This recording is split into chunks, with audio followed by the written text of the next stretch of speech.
tare shi ake kira so.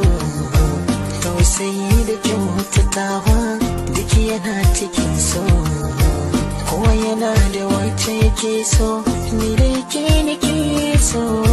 Ke dai za na furta wa so soyayya abar